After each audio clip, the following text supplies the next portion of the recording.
Hi, welcome to this video. I'm gonna keep this intro relatively short because I'm gonna take you with me this weekend. I'm gonna do a bit of a reading vlog because I have to go to the train very quickly to go see the book presentation of my friend because her book is getting published today officially. And yeah, I'm gonna take you along when I'm gonna finish reading Ninth House. I'm like small 100 pages in, like 350 I think. So yeah, let's go.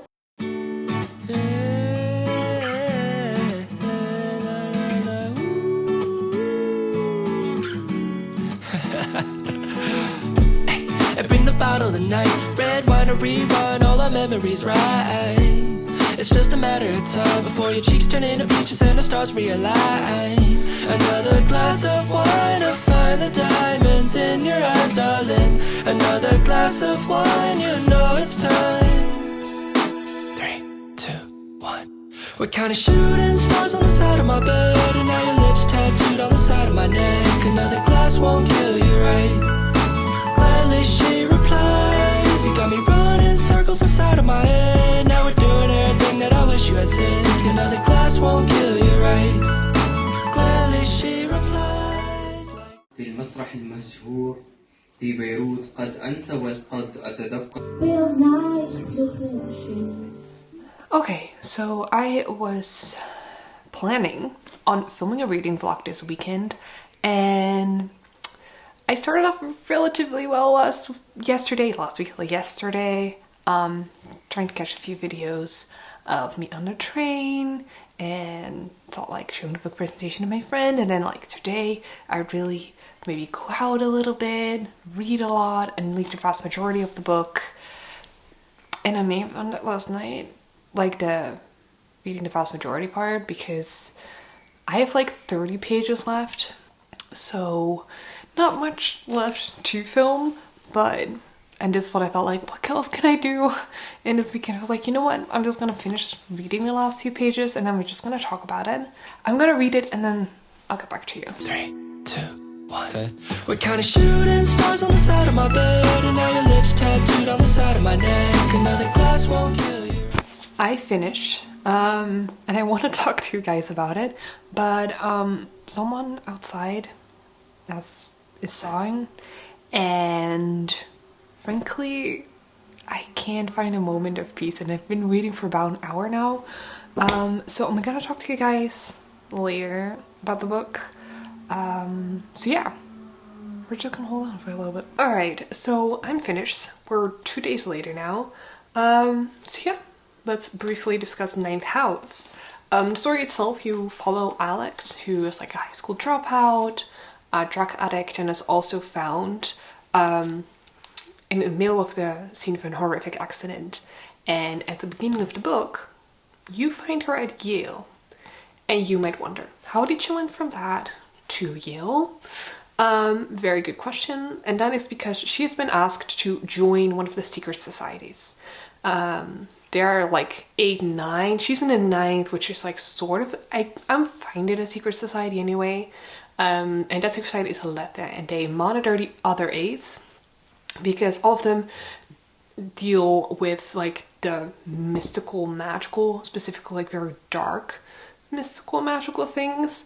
And obviously that can have a lot of repercussions, and a lot of other people unbeknownst to them are involved. And to be fair, they need to be checked because there are like rules to make sure that it doesn't get out of hand, that there are not like a lot of victims happening to whatever they're doing. And that's where Leigh comes in. They keep a eye out on it, make sure that everything happens within the rules, and make sure that the secret societies remain secret. And Alex is asked because she can see ghosts, and that is like a gift that very few people have, which, to be fair, has brought her a lot of torment throughout her life to be able to do that. And by joining Leigh, she's like, okay, I have an opportunity to get out of the life that I'm leading, which isn't going anywhere, and maybe build something up for myself. And if therefore I have to join this secret society, I'm good with it. Now, the story itself is kind of based up in 3 different pieces. There's like they mentioned like last fall, which is when she arrives at Yale and gets like educated by Darlington, who is one of the members of Leigh, and teach her how to monitor, what to pay attention to, how to make sure that all the rituals and things are going according to plan. Then we have winter, which takes part partially before Darlington disappears, and then partially after, for a very brief part after he disappears, and then we're talking early spring, which is a few weeks, months after he has disappeared, and you kind of follow Alex to what happens after that and how she managed to deal with it through it all. Because obviously one of the mysteries is Darlington. Why is he disappears? Where is he gone off to? What's going on? Next to that, one of the main mysteries is that there's a girl who has been murdered, and we're talking early spring at this point, and Alex is like, this doesn't seem a natural accident. What's going on? Who's responsible? What are we talking about? And she kind of has to figure that one out, and there are like a lot of secrets around people's pasts, and you have to still learn about the secret societies and about the history of that and of New Haven and of Yale. And I think through that there's so many mysteries to solve, sort of made it for me very interesting, because you're trying to learn as much as you can.